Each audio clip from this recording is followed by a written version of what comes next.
That sounds wonderful. Every 9 minutes, the American Red Cross brings help to people in need thanks to volunteers. Ryan Rumba joins us live from Jefferson City to tell us more about Red Cross Month. Hey, Ryan.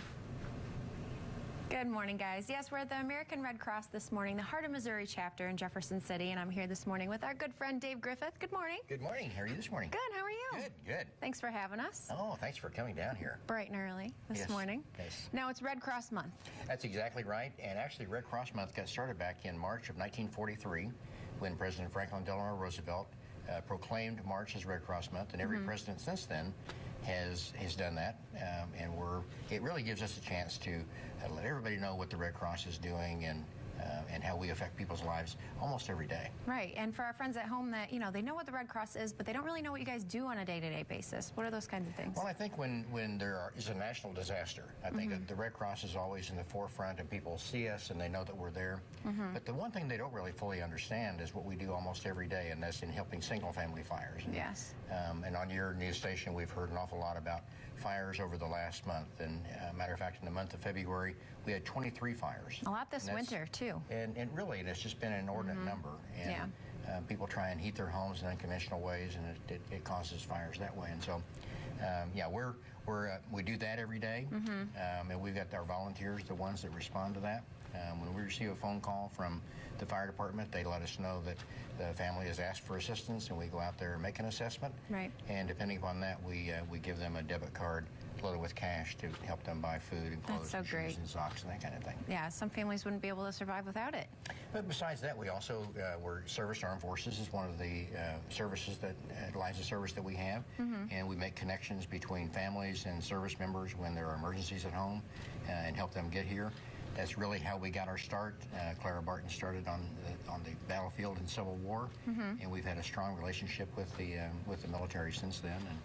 And one other thing that we do that we're going to be talking about later on today, and that's we teach people life-saving skills like CPR and first aid and how to operate an AED and those kind of things. And you're certified. So yes, I am. And that's a good thing to have. Yes. When people are trained and have that kind of life-saving skill training, they feel empowered. If something happens, they feel like they can step in and they can do something. Yeah. Otherwise, a lot of people just step back because they're afraid they'll do something wrong. And so having those skills is something that really is a real benefit. Now it's Red Cross Month. Do you guys have any events going on this month? We do. We got a couple of events going on. We've got a dinner auction that we have. That'll be our 16th annual dinner auction. We're going to have later on at the end of this month up in Mexico. Okay. And then on the 15th of this month, we have the Shoot for Disaster. It's a sporting clays shoot sponsored by Bass Pro and Mid-America Mortgage, and that's going to be on the 15th over at Prairie Farm Shooting Club or something like that. Okay. And that's going to be an all-day thing, and 100-bird shoot. So if you like shooting a shotgun 100 times, it'll be a good opportunity for you to do that. I'm not going to say I'm going to get out there and shoot the shotgun, but definitely a cool event. Well, for more information on the events and stuff like that, where can people check that out? They can go to our website. They can go to redcross.org. /HOM, or we've got our Facebook page, or they can call the office here at 573-635-1132. Yeah, or just stop by. It's right down the street. Stop by. Right? 31 East McCarty Street. Well, like you said earlier, we are going to come back and do some of that CPR, maybe AED training in a little bit. But for now, we'll send it back to you guys in the studio. Welcome back. Each year, the President of the United States names March Red Cross Month to honor the mission of the American Red Cross. Ryan Rumba is joining us live to show us more of what the local Red Cross chapter does to help our community. Good morning, Ryan. Yes, good morning, guys. Well, we all know what the Red Cross does on a national level with national disasters and things like that, but it's National Red Cross Month, and we're talking about what they do on the local level. We're here this morning at the Heart of Missouri chapter in Jefferson City, and I'm here this morning with Sam. Good morning. Good morning. Now, you are a pastor, you are a volunteer, and you're a board member. Tell me a little bit about that. That's correct. I am the associate pastor at Trinity Lutheran Church and School here in Jefferson City, and I've been a Red Cross instructor since I was in college. I started out teaching lifeguarding and then moved into teaching just standard first aid and CPR. And then 3 years ago, I was asked to join the board of directors here in Heart of Missouri chapter. That is great. That just goes to show you that this place runs off volunteers. This isn't... Absolutely. Yeah. It's the staff here is wonderful, and then we have an amazing group of volunteers throughout the chapter. Yeah, and so part of the Red Cross mission is to train people to become first responders if they have to. So tell me a little bit about doing the CPR training. Today we're doing compression, but tell me a little bit about CPR in general. Sure. The statistics are kind of staggering. The statistics show that 88% of sudden cardiac arrests happen at home. So statistically, if you respond to a situation, there's a pretty good chance it'll be a family member or a close friend. Wow.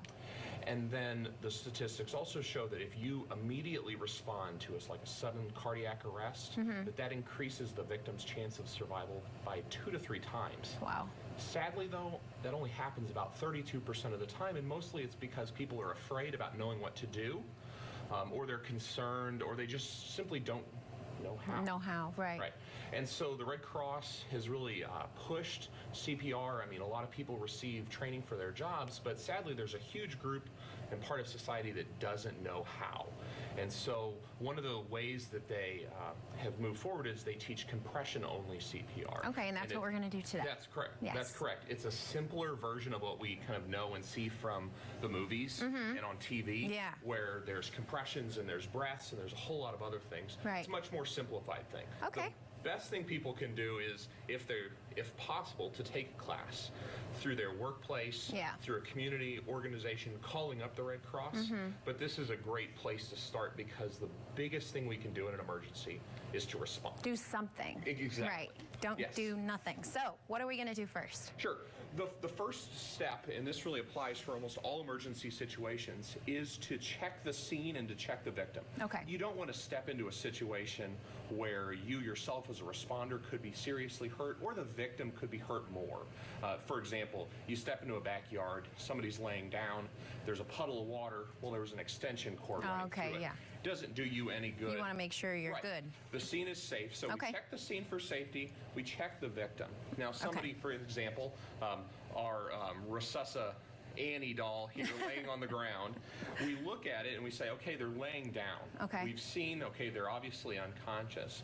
And we would really view that as a life-threatening condition. So we would check, make sure they really are unconscious. So tap them, hello. Tap them and shout. And then if they are, in fact, unconscious, have someone call 911. Right. You always want to call first and then help out, right? Right. Call because if they really are experiencing a life-threatening condition, you want people with more training than yourself to be there to help you. Right.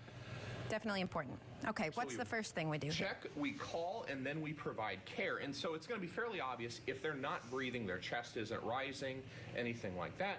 So we would say, okay, we need to do CPR. Okay. So the way we do that is we line our bodies up so that we put our hands on the middle of their chest. And Okay, you so put right the about here. heel of one hand in the middle of the chest. Okay.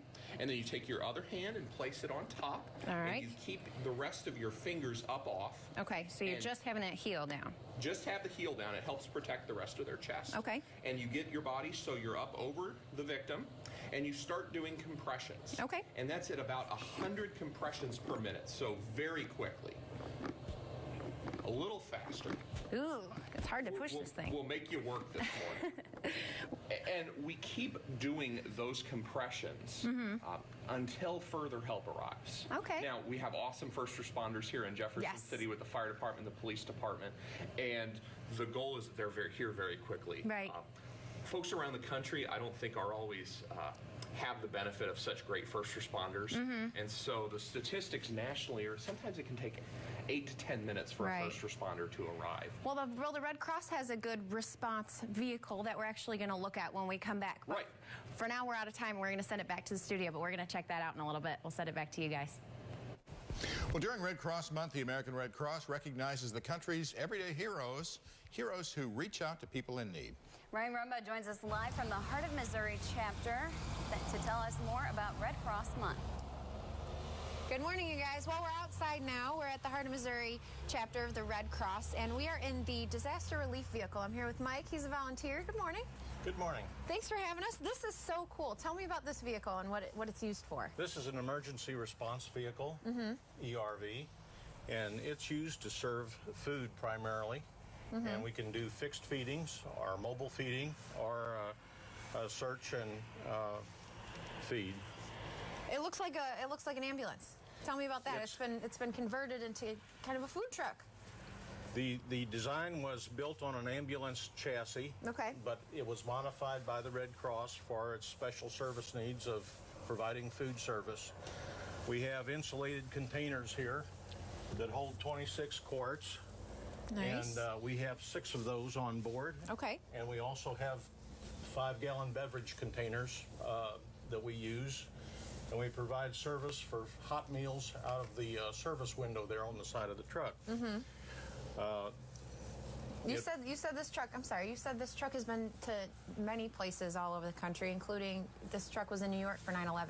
This truck went into service shortly before 9/11 and was deployed there. It's been deployed to Florida, Texas, California, North Dakota, Okay. and several places in Kansas and Missouri. So our Heart of Missouri chapter isn't just helping, mid-Missouri, it's helping all over the country, which is That's correct. awesome. Tell me about your time as a volunteer. You said you've been here for about 5 years, right? A little over 5 years. I started out working in shelter services and went to Hurricane Ike, and then the following year I went up to North Dakota to the Red River flood disaster relief.